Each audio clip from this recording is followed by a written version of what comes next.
अब शुरू होने जा रहा है देश का सबसे बड़ा मुकदमा, आपकी अदालत, रजत शर्मा के साथ।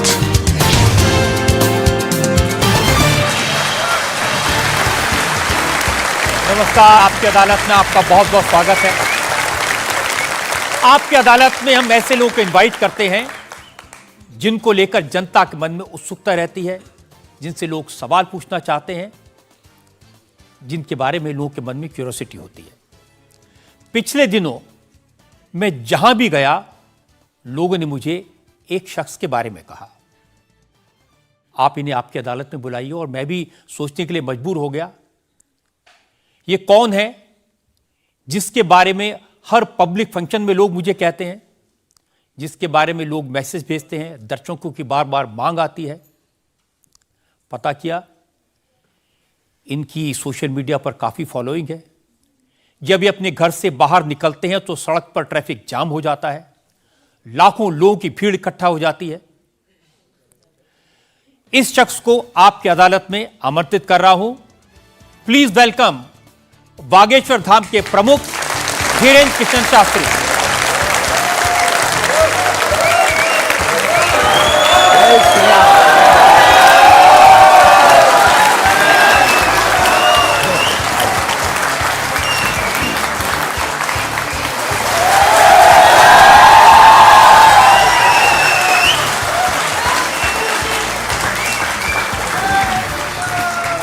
और धीरेन्द्र कृष्ण शास्त्री पर मुकदमे में आज हमारे जज हैं वरिष्ठ पत्रकार विनोद अग्निहोत्री।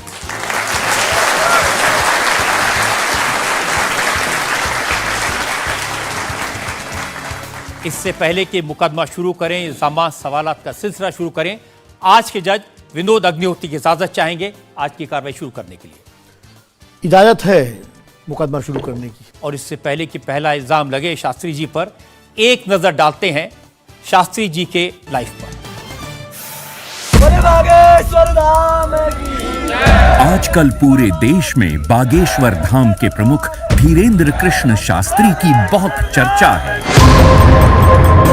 कोई उन्हें चमत्कारी कहता है, कोई उन्हें अंतर्यामी कहता है, कुछ लोग उन्हें पाखंडी कहते हैं, लेकिन धीरेन्द्र कृष्ण शास्त्री खुद को पक्का सनातनी बताते हैं। अब हिंदू एक हो जाओ, सनातनी एक हो जाओ, यही हम चिल्ला रहे हैं कब से। शक्ति का प्रभाव दिखाना यही हमारा उद्देश्य है। धीरेन्द्र कृष्ण शास्त्री का दावा है कि उनके ऊपर बजरंगबली की विशेष कृपा है। वो भक्तों का दुख दर्द सिर्फ अपने इष्ट तक पहुंचाते हैं। चूंकि भक्तों पर कृपा बरस रही है, इसलिए धीरेन्द्र कृष्ण शास्त्री का प्रताप भी बढ़ रहा है।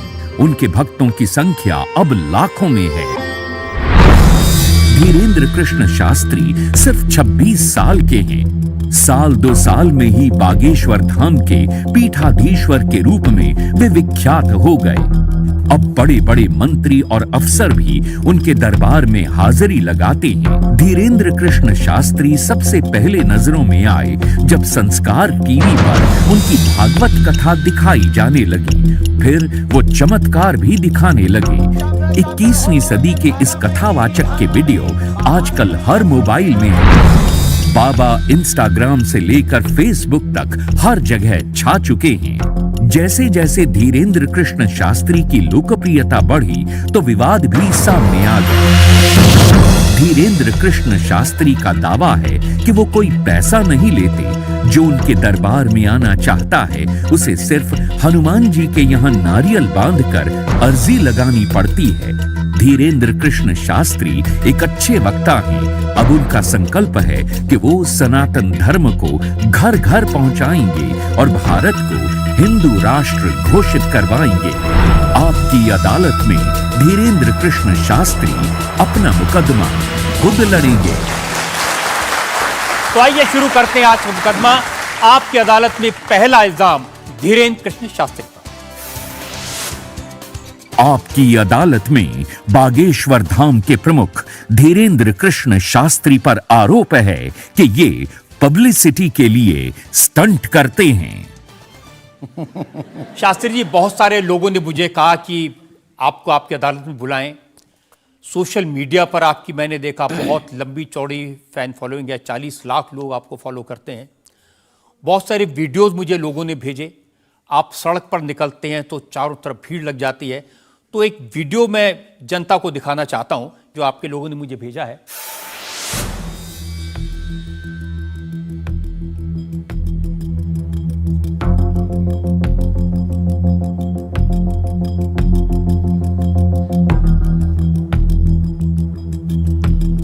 तो ये वाकई में शास्त्री जी असली वीडियो है या पब्लिसिटी स्टंट है, बनाया हुआ है? लोगों की अपनी अपनी भावनाएं होती हैं, अपनी दृष्टि से देखने की। ये वास्तविकता एक जगह की नहीं है। जहां जहां बागेश्वर बालाजी का दरबार लगता, जहां जहां बागेश्वर बालाजी की कृपा से दास कथा करने जाता, ये तो कम है, कैमरे में कम आया है, और ज्यादा है।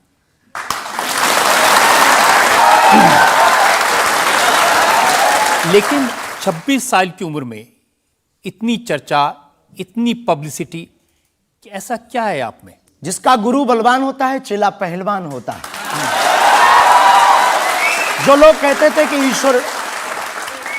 कहते थे ईश्वर नहीं होते या भगवान नहीं होते, हमारी दृष्टि में इस छोटे से गांव से, गढ़ा गांव, मध्य प्रदेश के बुंदेलखंड में एक छोटा गांव गढ़ा है। गढ़ा में रहने वाला एक छोटे परिवार का बालक धीरेन्द्र कृष्ण अगर यहां तक पहुंच सकता है बालाजी की कृपा से, तो भारत का प्रत्येक व्यक्ति भगवत कृपा से कहीं भी पहुंच सकता है।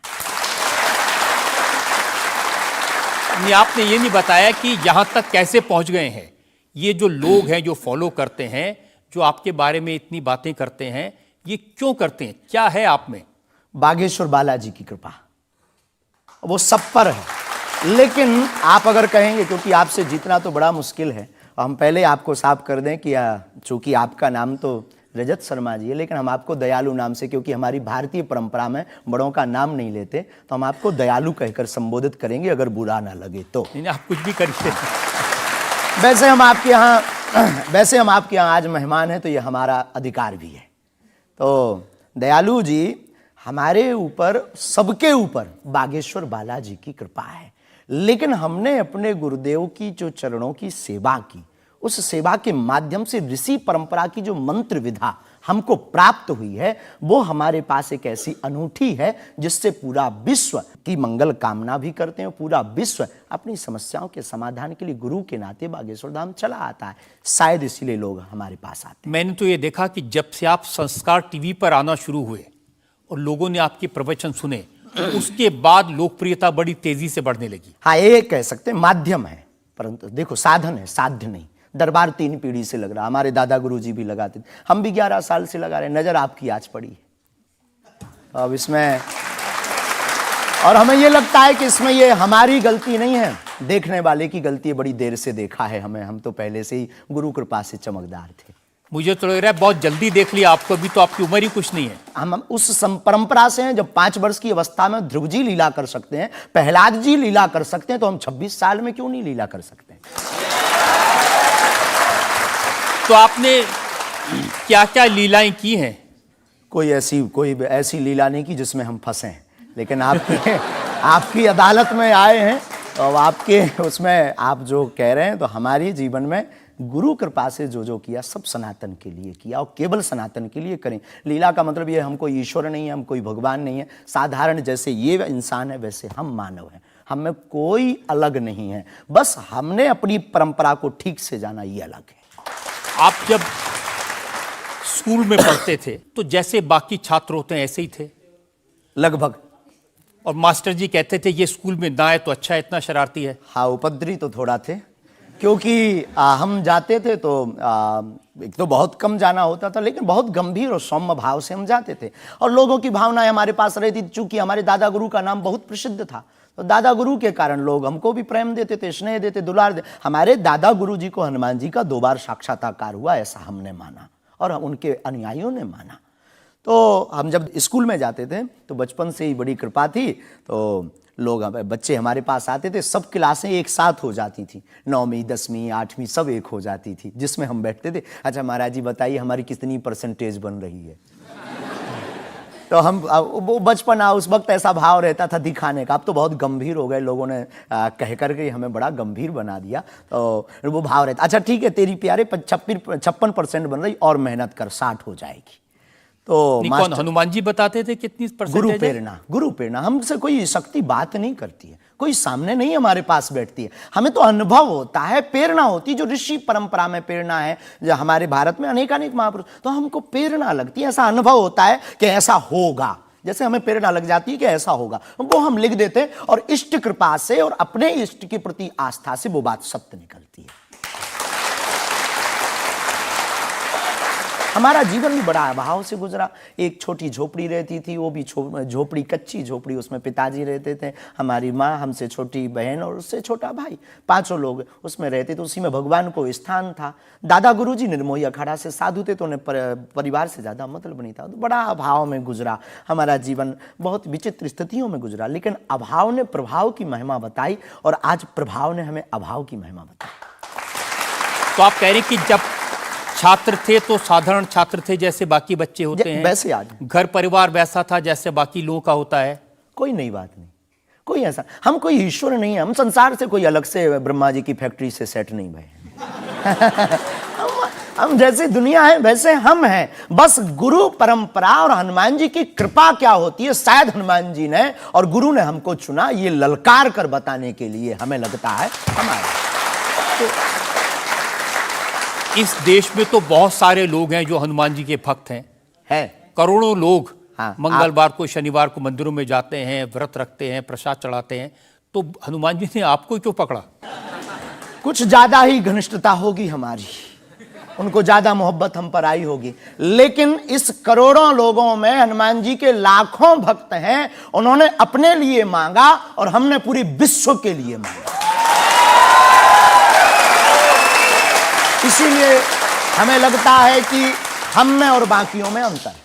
देखिए आपने क्या मांगा, इसके कुछ वीडियोस मैंने देखे हैं। वाह। आप लोगों से कह रहे हैं कि आपके पास जितना चाहे दान दे दो, अपना मकान दे दो, फ्लैट दे दो, बंगला दे दो, घोड़ा दे दो, गाड़ी दे दो, सोना चांदी, बैंक एफडी, मंगलसूत्र, अंगूठी, लुगाई लड़का छोड़ के सब मुझे दे दो। ये हमारा डिस्क्लेमर रहता है दरबार के पहले का। लोगों को जो भावनाएं रहती हैं कि गुरु परंपरा के लोग और साधु लोग दरबार इसलिए लगाते हैं, भगवान को इसलिए रखते हैं कि ये कमाई का जरिया बनाते हैं। और हमने अपने दरबार में बैनर लगा करके वो माइक पर ठोक करके बोलते हैं कि यहाँ किसी भी प्रकार का शुल्क, फीस, दक्षिणा नहीं लगता।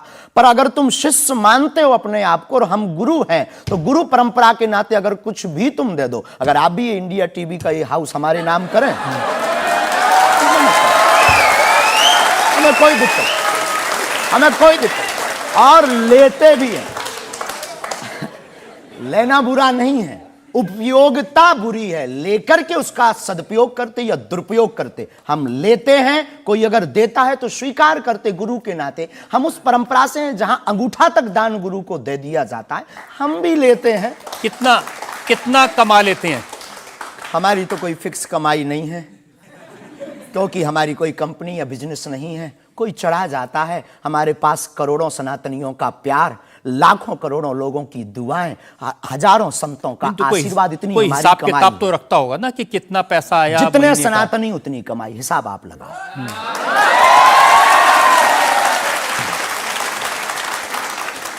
ज्यादा बातें इसलिए होती हैं कि आप जो स्टंट करते हैं पब्लिसिटी के लिए, आप ऐसी ऐसी बातें कह देते हैं। आप कहते हैं कि बिना वीजा के हनुमान जी रावण की लंका में घुस गए थे। ये जो मॉडर्न युवान भाई बहन है, इनको लंका प्रवेश के बारे में बताएंगे तो इनको ये लगता है कि ये घिसी पिटी बातें इनके दादा परदादा बताते रहे, ये बेचारे ऊब गए। इनको कुछ ऐसा चाहिए कि उस अध्यात्म से कनेक्ट हो पाए। जैसे रावण ने मुझसे फोन पे बात की। हाँ बिल्कुल, हम वही बोलने ही वाले थे। लगता है आज हमारी शक्ति आपके पास पहुंच गई। तो हमें आपको समझाना है, रावण से फोन का बात का मतलब सबके अंदर रावण बैठा है। कोई ऐसा दुनिया में नहीं जो गलत कृत्य देख रहा, गलत कर रहा और सच जानते हुए चुप है, वो रावण की दृष्टि का आदमी।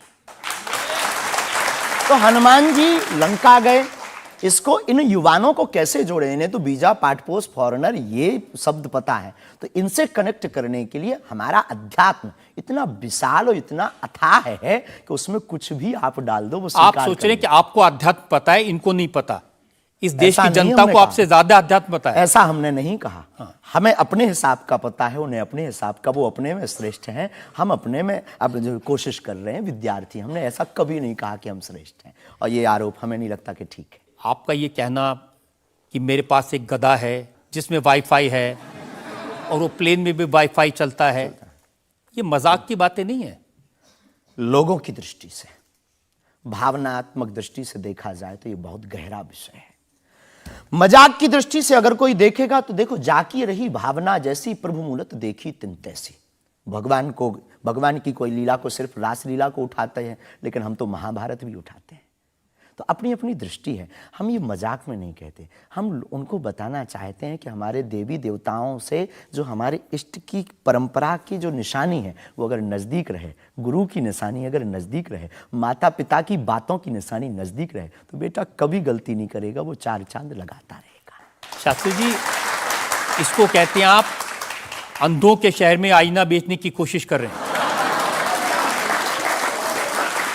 ऐसा हमारा भाव नहीं है, अपितु हमारा भाव ये है कि उस केवल वाईफाई को हम बताते नहीं, उसकी महिमा भी बताते हैं, और दरबार में आने वाले लोगों को उसकी महिमा का अनुभव भी कराते हैं। तो फिर वो जो बात मजाक की है ना, वो फिर अध्यात्म, आस्था, ईश्वर से जुड़ करके नास्तिक भी आस्तिक बन जाता है।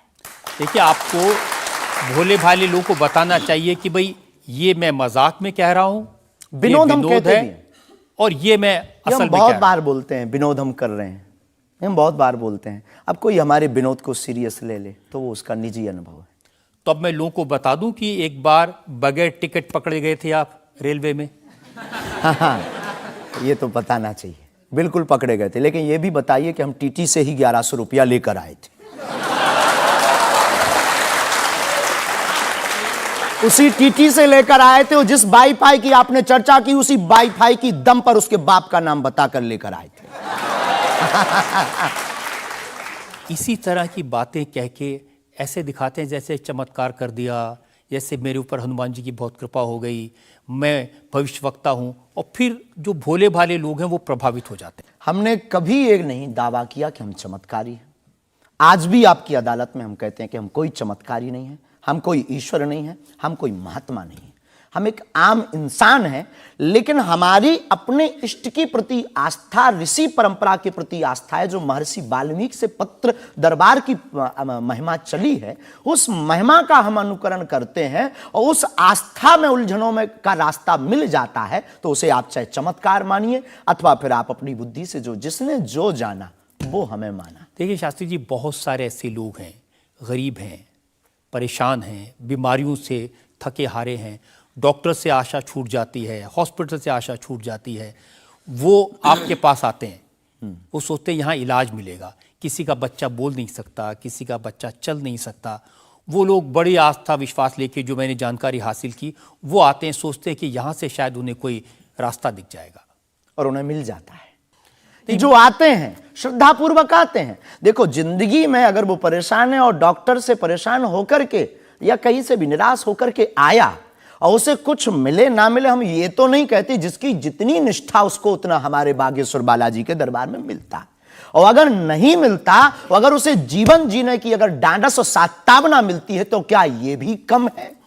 बिना पैसों में, बिना दक्षिणा दिए, बिना कुछ लगे, अगर हनुमान जी से जुड़ रहा, अगर वो प्रभु से जुड़ रहा, अगर उसे जीवन जीने में 4 दिन की जिंदगी है, डॉक्टर ने कह दिया तो मर जाओगे, लेकिन बागेश्वर धाम के नाम से उसके चेहरे पे मुस्कुराहट है कि मेरा हारे का सहारा है, तो अगर ये मुस्कुराहट उसके चेहरे पर आती, इससे किसी को गुस्ताखी क्यों? देखिए, अगर बागेश्वर धाम आने से लोगों का इलाज हो जाता है, तो फिर आपको कैंसर हॉस्पिटल बनाने की क्या जरूरत है? यही तो हम बताना चाहते हैं कि दुआ और दवा दोनों आवश्यक है। हमने ये नहीं कहा कि हम डॉक्टरों के खिलाफ हैं। अब मैंने पूछ लिया तो आपने दवा ऐड कर दिया उसमें। नहीं, हमने औषधालय बागेश्वर धाम पर खुलवाया है, और मंदिर के समीप खुलवाया है। वहां पर ग्राम पंचायत का भवन है, वहां पर आयुर्वेदिक औषधालय है। दुआ और दवा मतलब नीचे दवा है, और वहां ठीक नहीं हुए तो दुआ के लिए चढ़ जाओ मंदिर पर। दोनों काम करें, ठीक है। और ये कोई नई बात नहीं है, हमने ऐड नहीं की, डॉक्टर खुद ऐड करता है, ऑपरेशन करता है, जब ठीक नहीं होता तो वो भी कहता है तुम भी प्रार्थना करो। लेकिन ये सही है कि जिस इलाके में आप हैं उस इलाके में बहुत सारे ऐसे लोग हैं जो इसी तरह पर्ची निकालते हैं, जो इसी तरह दुआ की बात करते हैं। पूरे भारत में ऋषि परंपरा के अनेक लोग हैं, बहुत लोग तो नहीं कह सकते, पर अनेक लोग पूरे भारत में हैं। और केवल हमारे इलाके में नहीं, पूरे भारत में। हमारे इलाके में बागेश्वर बालाजी की महिमा और दादा गुरुजी के पास दरबार से, कृपा से बहुत से महापुरुष और भी। मैं बताता हूँ, एक लवलेश नाम के गुरुजी हैं, 20 साल की उम्र है, और वो भी इसी तरह से पर्ची निकालते हैं। हम कभी ऐसे मिले नहीं, इस भाव से हमारा कभी मिलना नहीं हुआ, और इस विषय पर उनका निज मत हो हम कह नहीं सकते, ईश्वर जाने। नहीं, मत तो पता नहीं, उनके ऊपर रेप का इल्जाम है और वो जेल में है, कह नहीं सकते। तो उस एरिया में ऐसे और भी बहुत सारे लोग हैं। अभी हम अर्जी लगाने के हिसाब से घूमे नहीं हैं, आप कहो तो इस बार जाकर के घूमेंगे कितने लोग हैं। अभी तो हमें एक पता है, छतरपुर जिले में एक गढ़ा गांव है, वहां बागेश्वर धाम है, वहां सदगुरु सन्यासी बाबा से परंपरा चली दरबार की, आप भी आइए। ये बात सही है कि देश में बहुत सारे ऐसे लोग हैं जो कहते हैं हमारे पास सिद्धि है। एक जयपुर में है, उन्होंने बताया कि मैंने कर्ण पिशाच को साधा हुआ है, और वो भी किसी की भी डेट ऑफ बर्थ बता देते हैं, किसी के परिवार वालों का नाम बता देते हैं। हमारे पास ऐसी कोई सिद्धि नहीं, ना हमने ऐसी कोई साधना कर रखी है। हमारे पास सिर्फ अपने इष्ट पर, हनुमान जी पर भरोसा है, जो अष्ट सिद्ध नवनिधि के दाता हैं। ना हम कोई डेट बताते हैं, ना हम कोई नाम बताते हैं, और अगर उनकी कृपा से पता चल जाए तो कोई बुरी बात नहीं।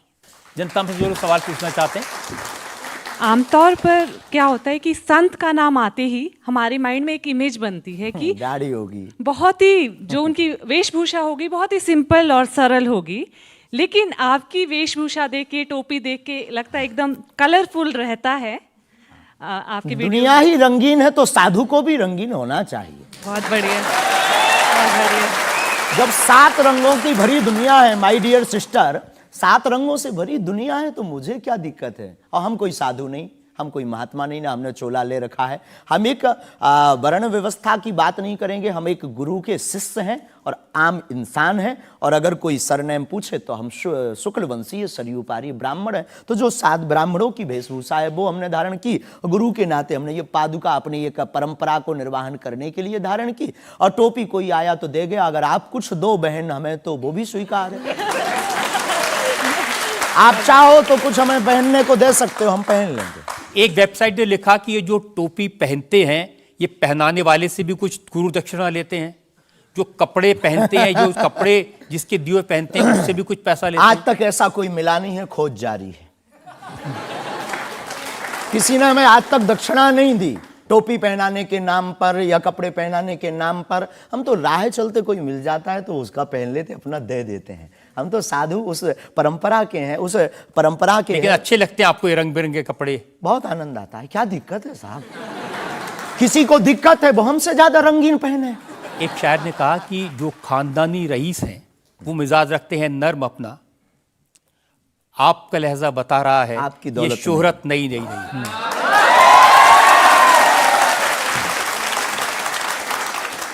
लोगों को लगता है, हमें लगता है कि हमारे जीवन में न हमें धन प्रिय है, न मान प्रिय है, न सम्मान प्रिय है, हमें हनुमान प्रिय है। और हमने जब से जन्म लिया तब से हम धनवान हैं, क्योंकि हमारे हनुमान हैं। और दुनिया का प्रत्येक हनुमान भक्त धनवान है जिसके जीवन में हनुमान है। और वो निर्धन है इस दुनिया में जिसके जीवन में भगवान नहीं, वो निर्धन है। और अगर बाप हनुमान हो और धनवान हनुमान हो और उनका भक्त अगर रंगीन ना हो, पीला लाल ना हो, जब हनुमान जी लाल देह लाली से हो सकता तो लाल पगड़ी क्यों नहीं हो सकती? ये मुझे पता चल गया है कि आप इसी तरह की डायलॉग बाजी करके ही इतने पॉपुलर हुए हैं। आपकी अदालत में अगला हिस्सा।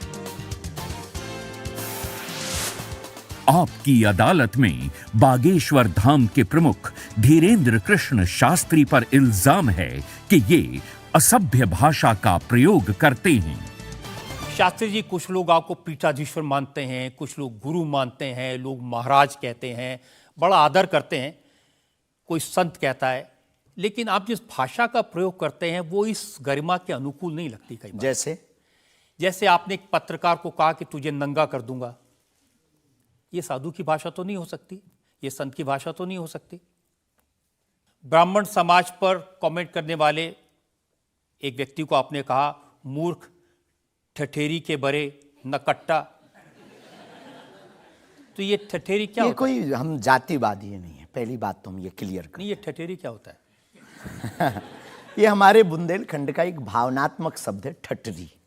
जब माताएं बड़ी आवेश में होती हैं और बालक कोई गलती कर देता है तो माताएं अपनी बालक को कहती हैं, अरे ठटरी के बरे सुधर जा, न कटा। तो हम बहुत गांव के भोले भाले अनपढ़ गवार आदमी हैं, अंगूठा छाप है, ठीक से पढ़ाई की नहीं, तो गवार आदमी है। तो जो माँ की हमारी जो परंपरा है, जो पारिवारिक बोलचाल है, उस पारिवारिक बोलचाल में अगर कोई साधु के ऊपर टिप्पणी उठाएगा, रामचरितमानस पर टिप्पणी उठाएगा या भगवान पर टिप्पणी उठाएगा, तो स्वभावश सनातनी हिंदू होने के नाते वो लहजा निकल जाता है। और सठे साठ्यम समाचरित, ये भी कौन सी गलत बात है? अगर कोई भगवान को गाली बके और हम उसको श्रीमान जी कहें, स्वामी जी कहें, भगवान कहें, तो हमें तो नहीं लगता कि वो बिनय ना मानत जलद जड़ गए 3 दिन बीत, और बोले राम सकोप तब भय बिन हो ये न प्रीत। देखिए, आप अपने आप को बड़े पढ़ा लिखा गवार कह करके तो नहीं छुप सकते उसके पीछे। आपने उनसे कहा कि तू मुझे मिल जा, मैं तुझे मसल दूंगा। बहुत अच्छा, हाँ, ये हमने कहा, ये तो अच्छी भाषा तो नहीं। क्योंकि उन्होंने कथावाचकों को पाखंडी कहा था, जिस विषय पर आपने ये टिप्पणी किया है। उन्होंने कथावाचक, हमने कहा कथावाचक हो सकते पाखंडी, पर पर्टिकुलर नाम लीजिए, सब नहीं हो सकते। इस भारत में जगतगुरु स्वामी रामभद्राचार्य भी है, मुरारी बापू भी कथाव्यास है, पूज्यपाद श्री मलुक पीठाधीश्वर भी कथाव्यास है, उनमें एक दास भी है। ये महापुरुषों पे आज तक कोई इल्जाम नहीं है, और इन महापुरुषों पर इल्जाम नहीं है तो सब कथा। भाई, एक पत्रकार गलत हो सकता, सब नहीं हो सकते। हम अगर सबको कहें कि सब पत्रकार ऐसे होते हैं तो ये हमारी धूर्तता होगी। तो उसने सब कथावाचकों को ऐसा कहा था, तब हमने उसको कहा था कि भाई अगर तुम ऐसा कहो तो महापुरुषों के बारे में तो किसी को नहीं कहना चाहिए, तो बात ठीक है, तय है। रामचरितमानस के बारे में नहीं कहना चाहिए तो तय है। तो उसके लिए अगर ऐसा मसला कह दिया समझाने के लिए, वो है तो हमारा आदमी चेला। लेकिन आपने संत तुकाराम के बारे में क्या कहा? संत तुकार को, हाँ। आपने कहा संत तुकाराम की लुगाई रोज उन्हें मारती थी, रोज पीटती थी डंडे से। तो किसी ने उनसे पूछा, तुम रोज लुगाई से पिटते हो, शर्म नहीं आती? इसमें बोलचाल की भाषा में थोड़ा सा वो हुआ। हमने एक कथा पढ़ी थी एक पुस्तक में, उसमें लिखा था कि उनकी पत्नी झगड़ालू, बड़ी ईर्षालु थी, बड़ी विचित्र थी, और वो संत तुकाराम जी को एक बार गन्ने के लिए भेजती, गन्ना वो एक लेकर शाम को आते तो वो उनके शरीर पर प्रहार कर देती, एक गन्ने के 2 टुकड़े हो जाते। पर तुकाराम बहुत अद्भुत महापुरुष थे, उन्होंने कहा, देख तू कितनी ज्ञानवान है, पहले गन्ना एक था, हम लोग 2 थे, तूने मेरे शरीर पर प्रहार करके गन्ने के 2 टुकड़े कर दिया, अब एक तू चूस एक मैं लूं। तो लेकिन आपने जो बोलचाल उसमें बिगड़ा है, जिस अंदाज में कहा था वो सम्मानजनक नहीं था, समाज के लिए असभ्य था, इसमें कोई संदेह नहीं है। लेकिन हम अपनी भाषा से समझने का कोशिश करते हैं, जो कई बार हमारी भाषा लोगों के अनुरूप फिट नहीं है। कभी आपको नहीं लगता कि संत तुकाराम जैसे महान संत के बारे में ये कह दिया, उसके लिए हमें तो गलती माननी चाहिए? बिल्कुल, अगर ये किसी की भावनाओं को ठेस पहुंचा तो संतों के प्रति हमारे हृदय में अथाह प्रेम है, अथाह प्रेम। और हम स्वप्न में भी, हम तो खुद साधु परंपरा से जीवित हुए हैं, नालायक से बोलने लायक संतों के कारण हुए, और हम अगर संतों का अनादर करेंगे तो अपनी जिंदगी में हम रहेंगे कहाँ? तो हम तो विनम्रता पूर्वक अगर किसी को ठेस पहुंचा तो हमें नहीं लगता कि हमारे द्वारा उनको ऐसा कहा, लेकिन अगर किसी को ठेस पहुंचा और शब्द ऐसा मुंह से फिसल गया तो हम क्षमा प्रार्थी, कोई संदेह। अब मैं एक और उदाहरण आपको बताता हूँ। अच्छा किया कि आपने क्षमा प्रार्थना की, करना ही चाहिए साधु संतों के बारे में, अगर गलती से मुंह से कुछ निकल जाए, बहक करके अगर हो जाता तो कोई दिक्कत। आप बात कर रहे थे साईं बाबा के बारे में, और आपने कहा कि हमने सुना वो चांद मियां निकले। हाँ, सुना। आपने कहा कि कई बार लगता है कि 33 कोटि क्या कम पड़ गए, और समझदार के लिए इशारा काफी है जी। जिन साईं बाबा को करोड़ों लोग मानते हैं, करोड़ों लोग की श्रद्धा उनमें है, उन्हें भगवान मानते हैं, उनकी पूजा करते हैं, उनके मंदिरों में लाखों लोग जाते हैं, उनके बारे में इस तरह की भाषा? बात ये थी, प्रश्न ये था, क्या साईं बाबा हिंदू हैं या मुसलमान? हमने कहा हम तो उस वक्त थे नहीं भाई साहब, अगर होते तो देखते टोपी पहनते थे कि माला। तो हमने जो सुना है, कोर्ट ने कहा, ऐसा एक पत्रकार में पत्र वार्ता में निकला है कि वो चांद मियां हैं। उन्होंने, उनके जो कमेटी के लोग हैं, उन्होंने क्षमा मांगी। तो हमने यही बात उनको बता दी, बस प्रेस की बात बता दी। तो हमसे ज्यादा ये आरोप जिस पत्रकार ने ये छापा है उस पर उठना चाहिए। नहीं, लेकिन आपके कहने से लोगों की भावनाएं आहत हुई। हमारा किसी भी संत के प्रति अनादर नहीं, सब धर्मों के प्रति सम्मान है। जो जिस धर्म को मान रहा, बलपूर्वक उसको मानना चाहिए। हम सिर्फ अपने धर्म के कट्टर हैं, सिर्फ ये बताना चाहते हैं हम आपको। तो साईं बाबा का सम्मान करते हैं आप? बेझिझक, संत के नाते, संत के नाते बेझिझक। हमें बाबा साईं बाबा से क्या आपत्ति है, क्या विपत्ति है? हमें अपने आप से आपत्ति नहीं है, हम किसी साधु से कैसे आपत्ति हो सकती है? क्योंकि जिस सनातन धर्म की आप बात करते हैं, वो वसुदेव उसमें कुटुंबकम सबसे की पहले जड़। तो संयम, धैर्य, भाषा पर नियंत्रण, ये सब। लेकिन कब तक धैर्य, कब तक संयम? राम की यात्रा पर कब तक पत्थर सहेंगे? पालघर के संतों को बर्बरता के साथ मारा जाता है, कब तक सहेंगे? रामचरितमानस की प्रतियां जलाई जाती हैं, कब तक सहेंगे? संतों को पाखंडी इस देश में बताया जाता है, कब तक धैर्य और संयम रखें? एक दिन भगवान का भी धैर्य खो गया था और उन्होंने भी बाण मार करके समुद्र को सुखा दिया था और रावण का दमन कर दिया था। तो हम कब तक धैर्य, ये भोले भाले लोग, ये भोले भाले सनातनी कब तक ये धैर्य सहेंगे? और एक बात हम आपकी अदालत में बोल देते हैं, सनातन के लिए अगर हमारे प्राण जाते हों और अगर लोगों की दृष्टि में हम असंयमित हैं तो ये हमें बने रहने दीजिए। देखिए, सनातन धर्म के बारे में आप अच्छी बातें कही, किसी को आपत्ति नहीं है, लेकिन अभी जो आप इतनी जोर जोर से कह रहे थे कब तक बर्दाश्त करें, कब तक बर्दाश्त करें, तो कौन आपको बर्दाश्त करने को कह रहा है?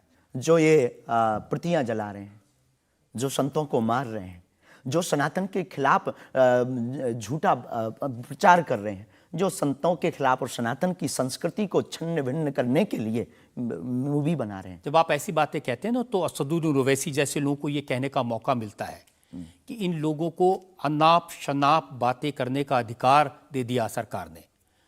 उनको लगता है कि इस तरह की बातें करते हैं उससे समाज में नफरत पैदा होती है, दीवारें खड़ी होती हैं। हम करें तो चोरी, वो करें तो सीना जोरी। उनके मंचों से मारने काटने की बात होती तब नहीं, अक्षरधाम में 40 हिंदुओं को मारा जाता तब नहीं ये है। उनके खुले मंच पर धर्म परिवर्तन करवाया जाता है तब कुछ नहीं होता है। उनके खुले मंच पर संतों को, कितने संतों की हम आपको वीडियो क्लिप ना दिखा दें, उनके खिलाफ टिप्पणी की, गाली बकी गई, यहां तक कि हमको भी रोज 500 गालियां आज दी जा रही। तो क्या ये सही है? शास्त्री जी, हिंदू समाज में भी ऐसे बहुत सारे लोग हैं जो इस तरह की भाषा का इस्तेमाल करते हैं, जो इस तरह की धमकियां देते हैं, जो दूसरे धर्मों की भावनाओं को हमें नहीं आहत लगता करते कि हैं। हिंदू समाज धमकियां देता है, जवाब दे। समाज नहीं, हिंदू समाज में भी कुछ लोग ऐसे वो हैं, कुछ लोग अगर जो हैं इसी तो तरह का भाषा का इस्तेमाल सबका कर- तो नहीं कह सकते, पर हम प्रति उत्तर दें। नहीं, जो लोग ऐसे लोग हैं उनके लिए भी आपको उसी सख्ती से बोलना चाहिए। हम किसी भी पंथ के विरोधी नहीं हैं, हम सनातन धर्म के कट्टर हैं और सनातन का विरोध, हमें मुसलमानों से डर नहीं है, ना पादरियों से, ईसाइयों से, अपने में भी रहने वाले कुछ जयचंदों से भी डर है जो सनातन का विरोध कर रहे हैं। हम उनके खिलाफ भी बोलते हैं। और ये जो मसलने वाला विषय है, ये मसलने वाला विषय जो हमने बोला है वो किसी मुसलमान के लिए नहीं बोला, एक हिंदू व्यक्ति के लिए ही बोला जब उसने संतों पर उंगली उठाई थी। और बोलना हमारा, हमें मौलिक अधिकार है, हम भी भारतीय नागरिक हैं। मुसलमानों से कुछ परेशानी है आप? बिल्कुल भी नहीं, हमारे तो मित्र भी हैं। मैंने तो ये हमें भी कोई सुना कि आपकी बहन की शादी एक मुसलमान से पैसे लेकर सहयोग आपने दी। करवाई हाँ, थी। आज भी हमारा मित्र, अभी 5 दिन पहले ही मिला, चाय भी पी। और हमारा लगभग 500-600 मुसलमान परिवार हैं जो आत्मा से जुड़े हैं। इस भारत का प्रत्येक नागरिक अपने हृदय पर अगर हाथ रखे ना, अब मीडिया में वो कुछ भी बोले तो उसकी रंगों में राम और कृष्ण का ही ब्लड बह रहा है। तो हम मानवता के पुजारी हैं, हम मानवता के पुजारी हैं, जातियों के या पंथ के पुजारी नहीं। हम इसको लेकर मेरे पास और इल्जाम है। हम एक ब्रेक के रुकेंगे और ब्रेक के बाद आपकी अदालत में धीरेन्द्र के शास्त्री पर इल्जामात और सवाल आपका एक और आपकी अदालत में अगला इल्जाम। आपकी अदालत में बागेश्वर धाम के प्रमुख धीरेन्द्र कृष्ण शास्त्री पर आरोप है कि ये अपने विरोधियों को धमकी देते हैं। शास्त्री जी, सुना है कि विरोधियों को धमकी दे रहे थे आप, लेकिन आजकल आपको भी धमकियां मिलने लगी हैं। आपको भी लोग कह रहे हैं कि जान को खतरा है। हाँ, ये कोई नई बात नहीं है। इस भारत में जब जब भी सनातन की बात किसी ने पुरजोर तरीके से उठाई है तो उसको मिटाने के लिए और उसको डिगाने के लिए तरह तरह के स्वांग और षड्यंत्र, तरह तरह के प्रायोजित ढंग से उसको फंसाने के उपाय किए गए हैं। लेकिन सिर पर सीताराम, फिकर फिर क्या करना। और रही बात धमकी की, तो साधु परंपरा में या हम अपनी गुरु परंपरा में कभी किसी को धमकी नहीं देते हैं। हम सिर्फ ये कहते हैं कायदे में रहोगे तो फायदे में रहोगे। आपके लिए सुरक्षा की मांग करने के लिए आपके समर्थकों ने जंतर मंतर पर एक प्रदर्शन किया, उसका वीडियो मैंने देखा है। और जो लोग बागेश्वर धाम के नाम पर वहां प्रदर्शन कर रहे हैं, वो कह रहे थे अब चाकू छोड़ो, तलवारें रखो, अब इन लोगों को गोली मारो। और वो लोग बहुत ही हिंसक भाषा का इस्तेमाल ये बिल्कुल भी कतई हमें पसंद नहीं है और इसकी छूट हमने कदापि किसी को नहीं दी है, क्योंकि हम स्वयं ये कहते हैं कि जिंदगी में याद रखना, सनातन धर्म वो धर्म है जो अहिंसा का पुजारी है और हम हिंसा के पक्षधर नहीं है, क्योंकि हिंदू का अर्थ ही होता है जो हिंसा का दमन करे। लेकिन आपने तो कुछ रिएक्ट ही नहीं किया। वो आपके स्पोक्स पर्सन हैं, उन्होंने कहा कि अरे तुम सब कब मारोगे, जब सब मर जाओगे, ईसाइयों को, मुसलमानों को कब मारोगे। नहीं, ये बात बिल्कुल गलत है, क्योंकि सबको जीने का अधिकार है और हमें ऐसी कोई जानकारी नहीं लगी और हमारी तरफ से कोई लोग नहीं गए। लेकिन मैंने आपको जानकारी दे दी, आप चाहें तो मैं आपको वीडियो भेज दूंगा, वो देख लीजिए। बिल्कुल, हम एक बार बोलेंगे उनको, बेझिझक बोलेंगे। हम कभी इसके पक्षधर नहीं है। हम भारत में बहुत प्रेम और बहुत ही अहिंसा पूर्वक जीवन के पक्षधर हैं, इसलिए हमने हिंदू राष्ट्र की मांग की है। इतने अहिंसा के पक्षधर हैं आप, आपने खुद एक बार कहा कि अब सब हिंदू अपने हाथ में हथियार, माला और भाला रखो। ये तो हमारी देवी देवताओं के भी हाथ में है। प्रत्येक भगवान के हाथ में, किसी के हाथ में मुगदर है, त्रिशूल है, उनसे भी लोगों को आपत्ति होगी जिन्हें दिक्कत है। हम सुरक्षा करना, भारतीय संविधान में भी हथियार देने का लाइसेंस दिया जाता है, उसको बंद करवाया जाए। जो हथियार देने का लाइसेंस है वो आत्मरक्षा के लिए। तो हम भी आत्मरक्षा के लिए भाला रखवा रहे हैं। हमारी क्षमता नहीं ना बंदूक लेने की, साहब गरीब आदमी है।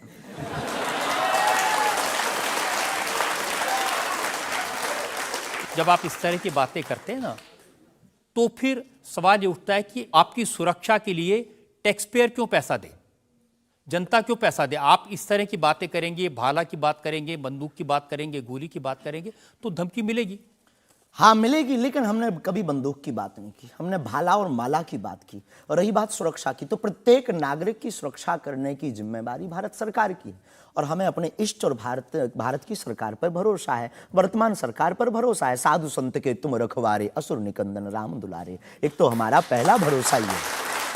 हमारे इष्ट हमारे हनुमान जी है और हमारा ये धमकी नहीं है। और बार बार मरना नहीं, एक बार बचना नहीं, तो डरना किस बात का। तो जब तक जिएंगे, प्राण अगर जाते हो चले जाएं, पर सनातन की चर्चा, घर घर राम पहुंचाने की चर्चा नहीं हम छोड़ेंगे। वो 50 उपाय कोई करेंगे।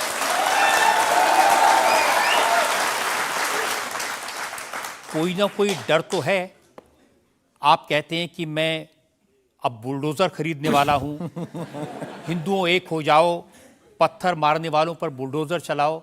ये भी हमारा अहिंसात्मक बयान है, पूर्ण अहिंसात्मक। बुलडोजर कब से अहिंसात्मक हो गया? वाह, ये कुआं खोदने के भी तो काम आता है। तो हमने कहा कि अगर राम की यात्रा पर कोई पत्थर फेंकेगा तो बचाने के लिए भाई बुलडोजर खरीदो। और अगर किसी को अपनी शरीर की दिक्कत है या किसी को अपने पंथ को दिक्कत है, वो क्रेन खरीद ले, हमें क्या दिक्कत है। हम कोई रोक नहीं रहे हैं, लेकिन अभी हमारे पास इतना रुपया नहीं आया कि हम बुलडोजर लें। और अगर आप लोग सहयोग करेंगे तो हम रख लेंगे। देखिए, ये डायलॉग मारना अच्छा है, डायलॉग नहीं, लोगों को मजा भी आता है। गुरु की परंपरा के अनुसार हम सिर्फ एक बात बताते हैं। हाँ, लोगों को डायलॉग ये लगता है। कैसे गुरु हैं जिनकी परंपरा में कभी भाला, कभी बुलडोजर, और फिर कहते हैं मैं अहिंसा की ये बात हमारी करता हूं। ऋषि परंपरा है। ये भगवान राम की परंपरा है। अच्छा, धनुष भगवान बाण राम के लिए। टाइम पर बुलडोजर आते थे। भगवान राम धनुष बाण लिए थे। अब थोड़ा टेक्नोलॉजी बढ़ गई है तो टेक्नोलॉजी के हिसाब से हमें भी बदलना चाहिए। परिवर्तन प्रकृति क्या का नियम करेंगे, है। क्या करेंगे बुलडोजर का? आत्मरक्षा। घर के बाहर रखेंगे कि देख भाई तू आना मत, ये भी है भाई। बंदूक जो इनके पास होती, सिपाहियों के पास चलाते थोड़ी हैं अनेक बार, वो तो दिखाने के लिए होती है कि तू कुछ करना। आप जो बातें कह रहे हैं ना कि सिपाहियों के पास भी बंदूक होती है, जो सीमा पर रक्षा करते हैं उनके पास बंदूक होती है, हमारे पास क्यों नहीं हो सकती? ऐसी बातें जानते हैं, मैंने किससे सुनी थी बहुत साल पहले, भिंडरान वाले से। ये कौन है? भिंडरान वाले पंजाब में जो आतंकवाद फैला था उसके सिंबल थे। नहीं, हमने कभी बंदूक की बात नहीं की, बुलडोजर की। उनसे मैंने ये सवाल पूछा था। उन्होंने बुलडोजर रखी थी। मैं आपको बताता हूँ, उनसे मैंने, देखिए ये मजाक की बात नहीं है, मैंने उनसे सवाल पूछा था कि उनकी आपत्ति क्या थी कि जो हिंदू हैं वो यज्ञोपवीत क्यों पहनते हैं और सिख लोगों को कृपाण लेकर जाने की इजाजत क्यों नहीं होती। तो मैंने उनसे कहा कि यज्ञोपवीत से क्या नुकसान किसी को हो सकता है? तो उन्होंने कहा नहीं, इससे भी गला घोट के मारा जा सकता है। मैंने कहा आप तो बंदूक की बात कर रहे हैं। तो उन्होंने यही कहा था कि सिपाहियों के हाथ में भी तो बंदूक होती है, वो भी आत्मरक्षा के लिए। तो ऐसी बातें जो लोग गुरु परंपरा के लोग हों उनको नहीं कहनी चाहिए। आपकी दृष्टि से कह सकते हैं, लेकिन हमें लगता है कि आत्मरक्षा के लिए सब कुछ जरूरी है और वर्तमान समय में आवश्यक है। और बुलडोजर की बात अगर कहें तो बुलडोजर का पूर्ण अहिंसात्मक बयान है और किसी व्यक्ति से अगर आप जोड़ रहे हैं तो वो उसका निज मत है। हमारा मत बंदूक की तरफ। सनातन धर्म का मत क्या है? सनातन धर्म का मत है सनातन सत्य, अहिंसा, दया, क्षमा, दान, जप, तप। मारकाट की बात तो नहीं करता। वीरता सनातन भी धर्म। है, ये वीरता का प्रतीक है बुलडोजर। बुलडोजर। चाय भी मंगवा दो साहब। अच्छा, हम चाय पियेंगे, हमें चाय चाय की पीना बड़ी चाहते हैं। आदत है। हाँ, तो पानी और चाय दोनों भेजा जाए। जी जी। वैसे तो संतों को चाय पसंद नहीं आती है ना? लेकिन आपके बारे में जितना मैं रिसर्च की हूँ मुझे पता चला है आपको चाय बहुत पसंद है। क्या ये सही है? जी बहन, बहुत सही बात है। जो कौन सी चाय अदरक पसंद वाली करते चाय। हैं? अदरक वाली चाय, और हमारे दादा गुरुजी को बहुत प्रिय है। इस चाय से हमारी याद जुड़ी हुई है दादा गुरु से। हम 2 भाई हैं वैसे तो, पर ताऊ चाचा के मिलाकर के 10 भाई हैं। और हम जब दादा गुरुजी के पास जाते थे तो सब ऐसे ही बैठते थे। तो दादा गुरुजी बहुत सिद्ध महापुरुष, बहुत कम बोलते थे, महापुरुष थे। तो वो चाय पीते थे तो अपनी जूठी चाय, खूब ये जो नरेली है, इसकी आधी चाय हमको देते थे। तो हमारे जीवन में हमें ये लगा कि ये नालायक से बोलने लायक गुरु के इस प्रसाद के कारण बना है। और प्रत्येक, इसके पीछे एक और रहस्य है, प्रत्येक बालक को अपनी परंपरा को छोड़ना नहीं चाहिए, चाहे किसी भी लेवल पर पहुंच जाए। शायद ये भी सूत्र है।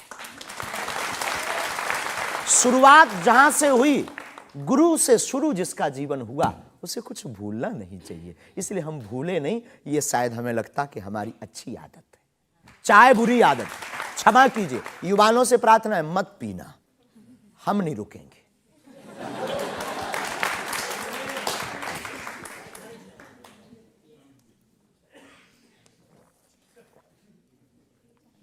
और हमारे दादा गुरु ने तो श्लोक भी बनाया है, कहो तो सुनाऊं?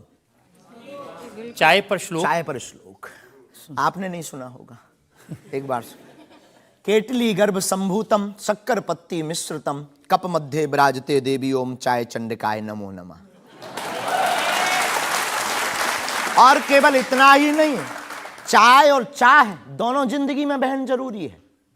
चाय हमारे लिए जरूरी है क्योंकि हमें लगता कि चाय से गुरु की याद आती है, और जिससे ईश्वर की याद आए वो बुरी चीज भी अच्छी है।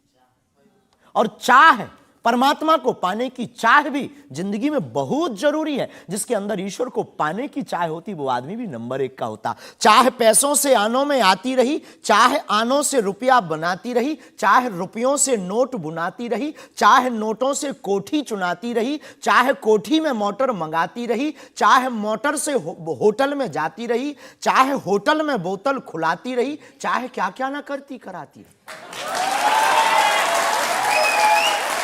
चाहे मोटर से होटल में जाती रही, चाहे होटल में बोतल खुलाती रही, चाहे क्या क्या ना करती कराती रही, चाहे पाली जिन्होंने वो पीले हुए चाहे छोड़ी जिन्होंने वो रसीले हुए, चाहे जी से लगी जी जरा हो गया, चाहे हरी से लगी जी हरा हो गया। अब एक ही चाहे हमको चाहिए, वो अगर चाहे हनुमान जी तो फिर क्या चाहिए।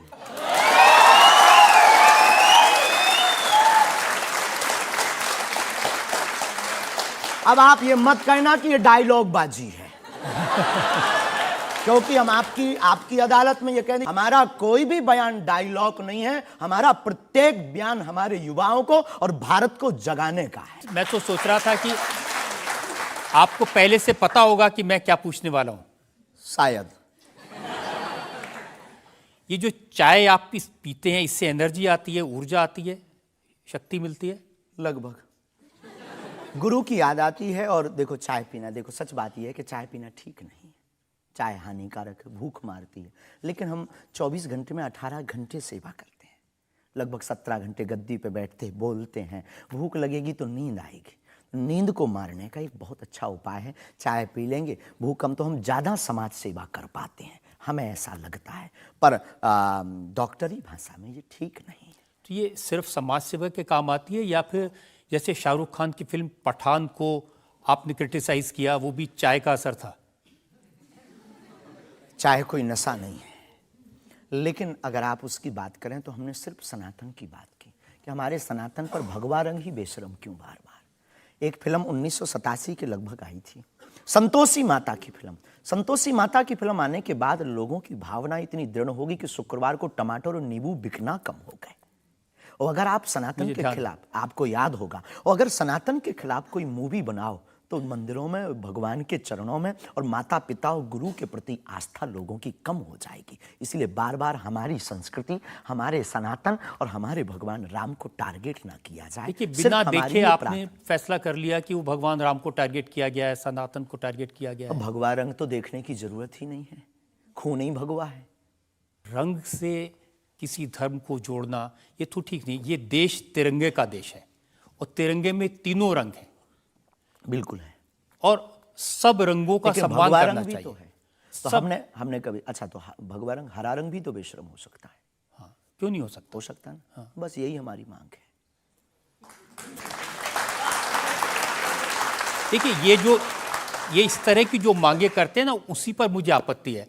आप कहते हैं ये भारत राष्ट्र हिंदू राष्ट्र बने, बेझिझक बने, हिंदू राष्ट्र बनेगा। ये जातिवाद, हम जातिवाद के खिलाफ हैं।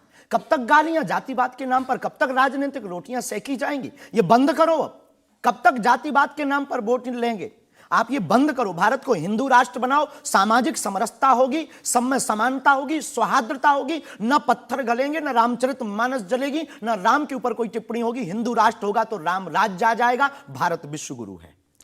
शास्त्री जी, ये जो देश है ना, ये भारत के संविधान से चलता है। वो संविधान जो बाबा साहब अंबेडकर ने बनाया था। क्षमा कीजिए, हम उसके आदर करते हैं, हमारे पूर्वजों ने स्वीकार किया। कहां आदर कर रहे हैं? वो संविधान कहता है ये धर्मनिरपेक्ष राज्य है, इसमें रिलीजन के नाम से इसको देश नहीं बनाया जा सकता। संविधान का प्रथम पृष्ठ ही भगवान राम के चित्र से प्रारंभ होता है। हाँ, बिल्कुल। संविधान का प्रथम पृष्ठ, जिस देश का संविधान भगवान राम से प्रारंभ हो, तो क्या वो हिंदू राष्ट्र, राम राज्य नहीं हो सकता है? वही संविधान जो भगवान राम के पृष्ठ से शुरू होता है, वही संविधान कहता है कि भारत एक धर्मनिरपेक्ष हमने राज्य ऐसा है। सुना है, पढ़ा नहीं है, पूछना नहीं, पंथ निरपेक्ष कहा है। धर्म तो सिर्फ सनातन नहीं, धर्मनिरपेक्ष। हाँ, तो धर्म सिर्फ सनातन है, बाकी सब पंथ। देखिए, और जो देश धर्मनिरपेक्ष नहीं होते, जैसे हमारे पड़ोस में पाकिस्तान धर्म के आधार पर बना, उसका क्या हाल है ये आप देख रहे हैं। देख रहे हैं, लोगों के पास खाने को रोटी नहीं है, आतंकवाद चरम सीमा पर है। जब इस्लाम के नाम पर देश बनेगा, धर्म के नाम पर बनेगा, तो ये होगा। बिल्कुल बात सही है आपकी, लेकिन हम आपको बता दें, बाकी सब पंथ हैं, धर्म सिर्फ सनातन है। सुप्रीम कोर्ट के सामने ये मामला आया था, और सुप्रीम कोर्ट ने क्या कहा था, एग्जैक्ट वर्ड्स मैं आपको बताता हूं। सुप्रीम कोर्ट ने कहा कि भारत जैसे धर्मनिरपेक्ष देश में धर्म के आधार पर घृणा फैलाने की, लोगों को बांटने की गुंजाइश नहीं है। जी, सुप्रीम कोर्ट तो का ये नहीं करना चाहिए। हमारी तरफ से आदर है, लेकिन भारत हिंदू राष्ट्र था, है, बस घोषणा की जरूरत है। देखिए, आप रंग के नाम पर फिल्मों का विरोध करते हैं, आपने कहा कि ये फिल्म नहीं चलने देंगे। हम सिर्फ सनातन के विरोधियों का विरोध करते हैं, कोई रंग से, कोई व्यक्ति से, किसी संप्रदाय से हमारा कोई विरोध नहीं। सनातन के विरोधी से हमारा विरोध है, वो किसी भी बिरादरी या समुदाय या समाज का, चाहे भले ही क्यों। आपको यह भी समझना होगा, जिस फिल्म का आप इतना विरोध कर रहे थे, जिसको आप कह रहे थे कि लोग देखने ना जाएं, उसको करोड़ों ने देखा और वो लोग सुपरहिट फिल्म हुई। होनी भी चाहिए। हमने सुना सुधार भी किया है, और सुधार करके कोई करे तो फिल्मों से हमारा कोई विरोध नहीं है, क्योंकि वो एक कला है और कला के प्रति हमारा सम्मान है। नहीं, लेकिन आप तो बार बार कभी आप आमिर खान की फिल्म का जिक्र करते हैं, कभी क्योंकि वो शाहरुख खान पीके वाली मूवी बना करके भगवान को गाल पर चिपका करके शंकर जी को बाथरूम में बंद करता है, तो क्या ये सही है? जिसके प्रति हमारी आस्था है, लाखों लोग कहेंगे इस बात को सुनने के बाद, जिनके प्रति हमारी आस्था है, उनके साथ ऐसा मजाक किया जाए, भगवान के साथ खिलवाड़ किया जाए, क्या ये सही है? और उसकी बात बोलना अगर विरोध है तो हम मरते दम तक विरोध करेंगे। शास्त्री जी, मुझे कभी कभी लगता है कि चूंकि आपकी उम्र कम है, जैसे आप भिंडरान वाले को नहीं जानते, ऐसे ही फिल्मों का इतिहास भी आप नहीं जानते। एक फिल्म आई थी बैजू बावरा, उसमें एक भजन था मन तड़पत हरि दर्शन को आज, जो सबसे हिट था। इसे लिखा शकील बदायूनी ने, म्यूजिक दिया नौशाद ने, गाया मोहम्मद रफ़ी ने। हम आपको बहुत विनम्रता पूर्वक कहें कि हम किसी भी समुदाय के विरोधी नहीं हैं। पुनः हम कहते हैं, हम रहीम को मानने वाले और कबीर का सम्मान करने वाले हैं। हम शेख मुबारक के साथ मित्रता निभाने वाले। ये आपको समझने की जरूरत है, ये मलिक मोहम्मद जायसी और रसखान का देश है, जहां पर उन्होंने भगवान का गुणगान किया। हमने कभी विरोध नहीं किया, सम्मान किया, रसखान के पद गाए, रसखान के प्रति हमारा आदर है, और भारत में सामाजिक सौहार्दता बनी रही, ये हमारी मांग है। और क्या ये नाजायज मांग है? नहीं, जिन आमिर खान का जिक्र कर रहे हैं, उन्होंने जब लगान फिल्म बनाई, उस फिल्म में जो भजन था वो जावेद अख्तर ने लिखा और रहमान ने उसका म्यूजिक दिया। जी, तो उसके प्रति सम्मान है। हमने सुना नहीं है, अभी तक उस फिल्म को देखा नहीं है, पर उसके प्रति हमारा सम्मान है। उसके प्रति हमारा कोई अगर वीडियो के लिए विरोध का मिले तो दिखाइए। मैं भेजूंगा आपको, यही आपकी नहीं, प्रॉब्लम है। हमारा विरोध उस गाने के प्रति नहीं, उस गाने के प्रति नहीं है। आप बस हमारा तो सिर्फ सनातन की बात है, फंडा सिर्फ सनातन सनातन। सिर्फ मैं कह रहा हूं कि आपको जिसका विरोध करना है उसके बारे में थोड़ी सी जानकारी हासिल कर लीजिए। आपको न मिले तो मुझसे पूछ लीजिए। बहुत अच्छा है, अब आगे से ये कोशिश करेंगे, लेकिन सनातन के लिए पूछ नहीं पाएंगे हम। सनातन पर उंगली उठाएगा तो इधर से भी डायरेक्ट सीधा सा होगा।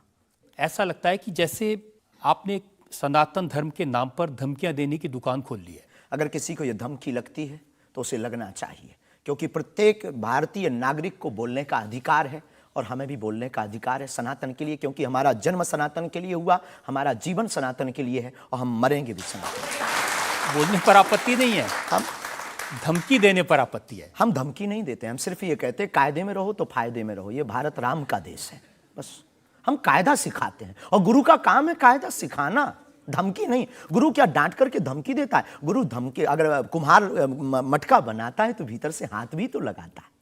तो हम तो गुरु परंपरा के हैं, तो गुरु के नाते हम समझाते हैं, माय डियर, मेरे प्यारे, सनातन के लिए मत बोलो। बुंदेली भाषा में ऐसी बोलो। भाषा बोलेंगे तो अच्छा है। नहीं बोलेंगे, पर ठठरी बरे भी नहीं छोड़ेंगे। आपकी अदालत में अगला इंसान। आपकी अदालत में बागेश्वर धाम के प्रमुख धीरेन्द्र कृष्ण शास्त्री पर इल्जाम है कि ये दुष्प्रचार करवाते हैं। देखिए, एक उदाहरण मैं आपको देना चाहता हूं। YouTube पर मैं देख रहा था, एक वीडियो है आपका, और उस वीडियो को देखने से ये इंप्रेशन आता है कि जैसे प्रधानमंत्री नरेंद्र मोदी आपके दरबार में आए, और एक नहीं 3 ऐसे वीडियो हैं बागेश्वर धाम ऑफिशियल चैनल पर। अब आपके समर्थकों ने बनाया, मैं आपको दिखा देता हूं, आप उनके बताइए लिए कि वो आपका है क्या अच्छा। नहीं। बागेश्वर धाम सरकार पहुंचे पीएम मोदी, तो क्या मोदी जी भी बागेश्वर धाम सरकार के भक्त हो गए हैं? आए दिन बागेश्वर सरकार के पास नेताओं की भीड़ लगी रहती है, जिसमें प्रधानमंत्री नरेंद्र मोदी जी का नाम भी शामिल है, जो कुछ दिन पहले ही बागेश्वर धाम सरकार के दर्शन करने पहुंचे थे। और कहा जाता है कि कुछ दिन पहले नरेंद्र मोदी जी भी बागेश्वर धाम सरकार से अपनी अर्जी लगवाने आए थे। तो आइए सुनते हैं स्वयं पंडित धीरेन्द्र शास्त्री से।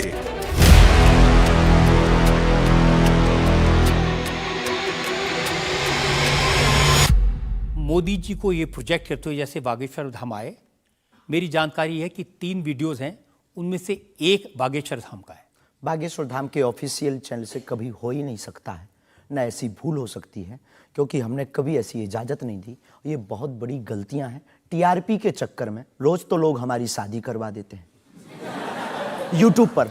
आपने सिर्फ ये भर देखा, ये भी तो देखिए कि हर बार हमारी लड़की बदल दी जाती है।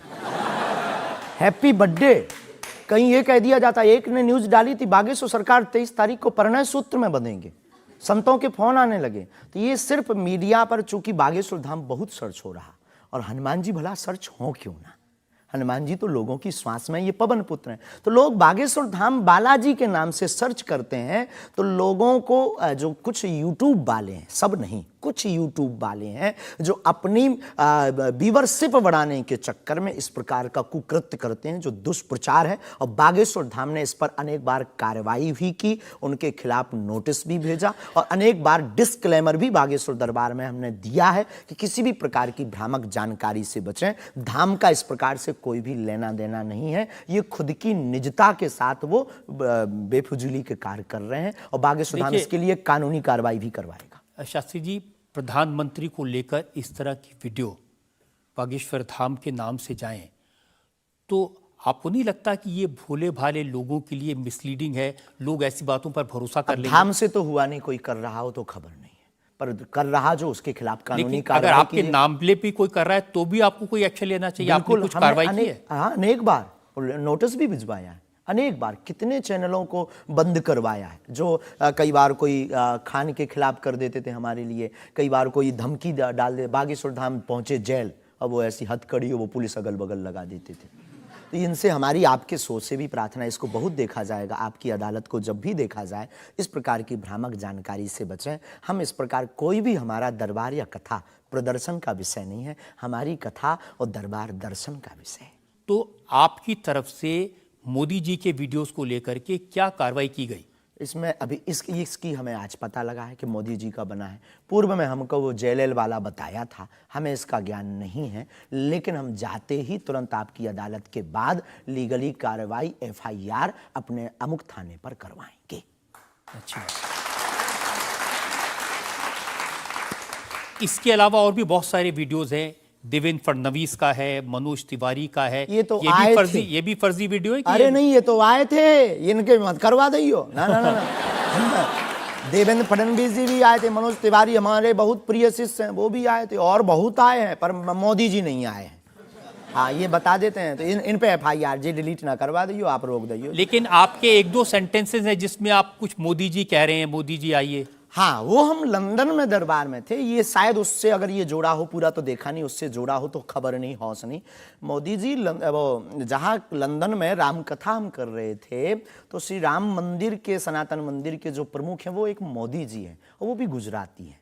तो वो दरबार में बैठे हुए थे, किसी कारण, उनकी व्यवस्था के कारण, प्रशंसा के लिए उनका जिक्र आया, तो लोगों ने शायद वो कट करके उठाया हो, हमारे स्मरण में ऐसा है। लेकिन ये भी गलत है, ये भी अपराध है। वो भी ऑफिशियली, बिना लीगली सहमति लिए बिना आप कोई भी वीडियो शेयर या वो नहीं कर सकता, ऐसा कुछ नियम है, तो ये भी गलत है। मैं आपको बताऊं शास्त्री जी, मैंने 40 साल हो गए मुझे पत्रकारिता में, ऐसे बहुत सारे उदाहरण मैंने देखे हैं। चंद्रा स्वामी को उदाहरण देखा था, वो नरसिम्हा राव के साथ उनकी तस्वीरें, राजीव गांधी के साथ उनकी तस्वीरें, जॉन मैकेंद्रो के साथ तस्वीरें, लिज टेलर के साथ, ये अंतर्राष्ट्रीय ख्याति प्राप्त लोग हैं, और वो ये तस्वीरें दिखाकर अपनी दुकान चलाते थे, और वाकई में जो दुनिया के बड़े बड़े लीडर्स थे उनसे उनकी पहचान थी। ब्रुनई के सुल्तान उनके शिष्य बन गए थे इसी वजह से। अफ्रीकन कंट्रीज़ के प्रेसिडेंट थे मोबुतू, वो उनके शिष्य बन गए थे। हमारा कभी भी भाव, कोई आवे सब सम्मानीय है। हमारा ये भाव नहीं है कि हम आपकी फ़ोटो दिखा करके लोग हमको माने। देखो, आप हमारी मीडिया पर प्रचार कर सकते हो, पर अगर दम नहीं होगी, सत्यता नहीं होगी, तो व्यक्ति एक बार आएगा, लौटकर कभी नहीं आएगा, आपको भी गाली देगा, हमको भी गाली देगा। तो ये माध्यम हो सकते हैं, साधन हो सकते, साध्य नहीं। तो हमारा ऐसा भाव नहीं, क्योंकि हमारे पास जो है वो खुली किताब है, ऊपर से नीचे तक, और हम कभी ये नहीं चाहते कि लोग देखें। अब कोई देख रहा तो वो उनकी दृष्टि और उनकी आंख है। हम तो सिर्फ ये चाहते हमें हमारा परमात्मा हनुमान जी देखे, बस। क्या चाहते हैं आप हनुमान जी से? सनातन धर्म और हिंदू राष्ट्र। फिर भी मांग पूरी नहीं होगी। अगर हिंदू राष्ट्र आप कह देंगे कि बन गया तो हम अखंड भारत मांगेंगे।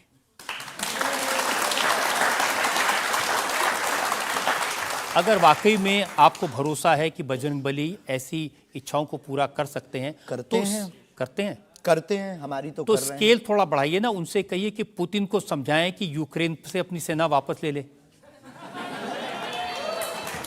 आइए, ये तो अंतर्राष्ट्रीय, क्योंकि उससे जो यूक्रेन क्रिश्चियन मुल्क है उनको पता चलेगा कि सनातन धर्म की शक्ति कितनी है। हम अपनी तरफ से प्रतिदिन विश्व में कल्याण हो, विश्व में शांति हो, ये अर्जी लगाते हैं।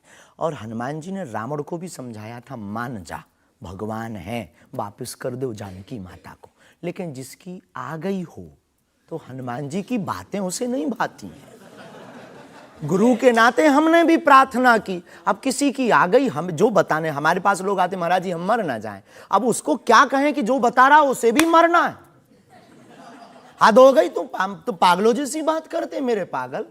लेकिन हम श्रीमान जी बड़ी विनम्रता पूर्वक कहें कि अगर आपको लगता है तो आपको अर्जी लगाने एक बार बागेश्वर धाम। नहीं, ये अर्जियां लगाने का काम तो आपका है, मेरा नहीं है। और अंतर्राष्ट्रीय विषय पर अब टर्की में इतना बड़ा जलजला आया है, इतना बड़ा भूकंप आया है, हजारों लोग मर गए हैं, तो कुछ आपको अर्जी लगानी चाहिए। बिल्कुल, हमने प्रार्थना तुरंत की। और हम प्रार्थना करते कि प्रतिदिन जो भी हमारे पास है चूरन चटनी, हम अपने गुरुजी से और बालाजी से प्रार्थना करते विश्व का मंगल हो, सबका भला हो। इससे आपको फर्क नहीं पड़ेगा कि वो क्रिश्चियन कंट्री है या इस्लामिक मुल्क? बिल्कुल भी नहीं। हम तो खुद गए हैं, हम तो पूरी दुनिया का मंगल की कामना। हम उस धर्म से हैं जहाँ वसुदेव कुटुंबकम की चर्चा की जाती। सर्वे भवन्तु सुखना सर्वे सन्तु निरामया, सब में मंगल हो, मंगल भवन अमंगलहारी। हम ऐसे नहीं हैं, हम मानवता के हैं। जिसके अंदर दुख है, हे बालाजी उसके संकट, आप संकट मोचन है, उसके संकट मिट जाएं, हमें कोई फर्क नहीं पड़ता है। ये अच्छी बात आपने कही। आज हमने मुकदमा चलाया बागेश्वर धाम के प्रमुख धीरेन्द्र कृष्ण शास्त्री पर। हमने उनसे पूछा उनके चमत्कारों के बारे में, उनके प्रवचनों के बारे में, उनके धमकी भरे बयानों के बारे में, उनके स्टंट्स के बारे में और उनको लेकर सोशल मीडिया में चल रहे मिसलीडिंग वीडियोस के बारे में। अब वक्त है आपकी अदालत में आज के जज विनोद अग्निहोत्री के फैसले का। बागेश्वर धाम के प्रमुख आचार्य श्री धीरेन्द्र कृष्ण शास्त्री पर लगे सभी आरोपों और उनके जवाब सुनने के बाद अदालत इस निष्कर्ष पर पहुंची है कि ऋषि और संत परंपरा वाले इस देश में उन्हें भी अपने विचार लोगों तक पहुंचाने का अधिकार है। लेकिन जिस तरह धर्म के नाम पर पाखंड और धोखाधड़ी भी होती है, इसलिए श्री शास्त्री को बहुत सावधान रहने की आवश्यकता है। अदालत तमाम इल्जामों से श्री धीरेन्द्र शास्त्री को बाइज्जत बरी करते हुए निर्देश देती है कि बागेश्वर धाम बालाजी सरकार श्री हनुमान जी की कृपा से उन्हें यदि कोई सिद्धि और प्रसिद्धि मिली है तो उसका उपयोग लोक कल्याण और समाज की नैतिक आध्यात्मिक उन्नति के लिए करें और देश समाज में प्रेम, शांति, सद्भाव का वातावरण बनाने में सहायक हों। शास्त्री युवा हैं, इसलिए उनमें जोश स्वाभाविक है, परंतु जोश के साथ साथ होश भी अत्यंत आवश्यक है। अदालत अपेक्षा करती है कि उनकी वाणी में संयम, करुणा और क्षमा से अभिभूत रहेगी। आशा है कि धीरेन्द्र कृष्ण शास्त्री सनातन धर्म के इन्हीं शाश्वत मूल्यों के साथ भारतीय संत परंपरा को आगे बढ़ाते रहेंगे।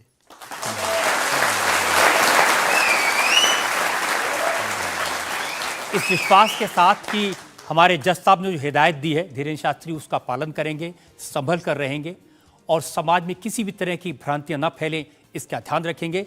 आपकी अदालत का आज का मुकदमा यहीं खत्म करते हैं। अगले सप्ताह आपसे मुलाकात होगी एक नई शख्सियत के साथ। तब तक के लिए नमस्कार।